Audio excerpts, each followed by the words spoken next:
what we are currently living is something, I believe, even if you were to do a Hollywood movie out of this, probably the producers would tell you to tone it a bit down because it doesn't look very realistic. It doesn't look. I go back and forth and find myself constantly forgetting about what just took place in my city, Beirut.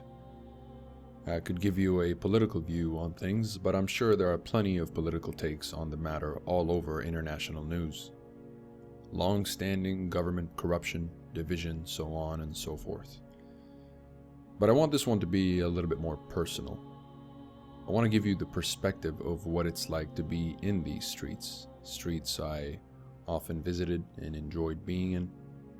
Restaurants, pubs, and hangouts with friends and family.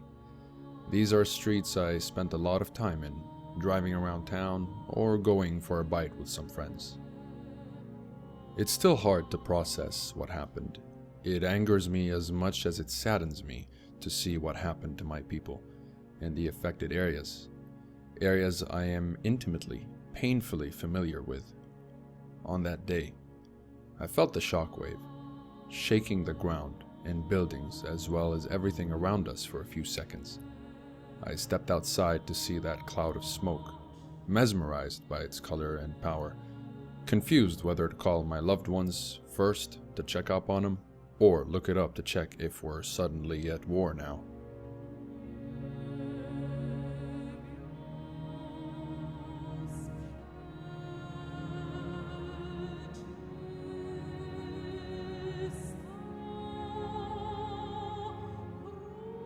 Walking around the debris and shattered glass gave me this eerie feeling of desolation. Places and streets once bustling with people are now rendered lifeless and cracked. Even though there were brave volunteers helping out, and a few stores had opened back up to try recovering from the blast. Many stores and buildings are now nothing but rubble. Some business owners don't even know if they can ever open again, considering the very buildings they worked in could just fall to the ground at any moment now. Some of these buildings are considered as historical artifacts of beautiful early 20th century architecture. These buildings added so much color and sophistication to these streets. Seeing them all cracked and abandoned, with the bloodstains of my people on them, is depressingly tragic and heartbreaking, to say the least.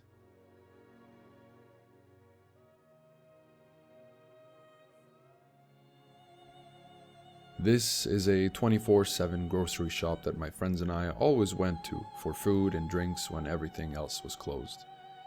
I'm glad they're reopening.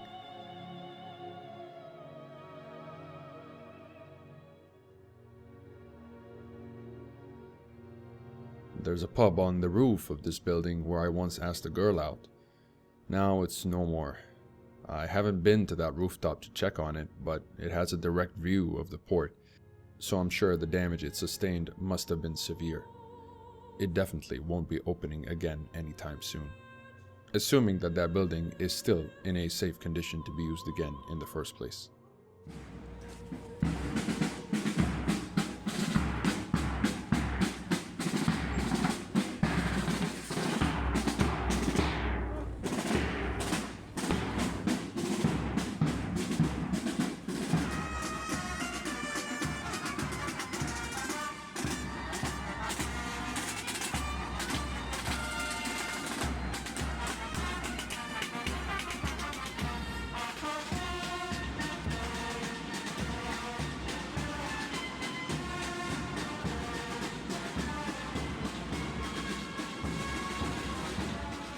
On August 11th, 7 days after the blast, the Lebanese took to the streets of the port area in a march, honoring and mourning the hundreds of lives lost, rich and poor alike.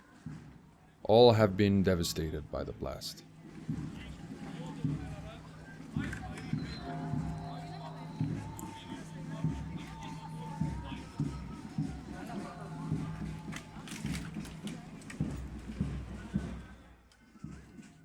During the march on the highway facing the port, I wasn't allowed to even step on the pavement of that highway to get a close-up shot of the port for some reason.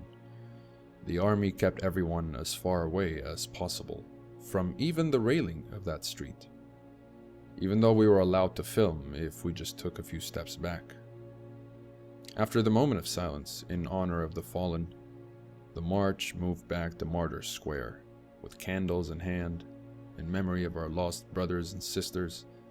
The sad thing is, most of the people who worked in these areas also lived in there, meaning their very livelihoods have been effectively destroyed, leaving behind no house, no business, no cars, and those were the lucky ones.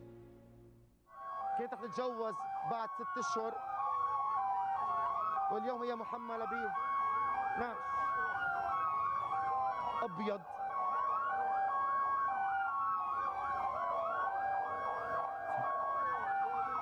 يعني بالفعل لحظات مؤثرة جدا وعم يزقفوا لها عم بيشكروها لخدمتها لأنه هي بطلة حقيقية، بطلة من لبنان نفتخر فيها. Beirut was destroyed and rebuilt 7 times during its 5,000-year history. The Lebanese have been through 7 earthquakes and dozens of wars. Some of us indeed have decided to leave until things truly become better. Yet, we still try to smile and get over all of the devastation, hoping there's a better tomorrow, somewhere to be rebuilt from the rubble of today.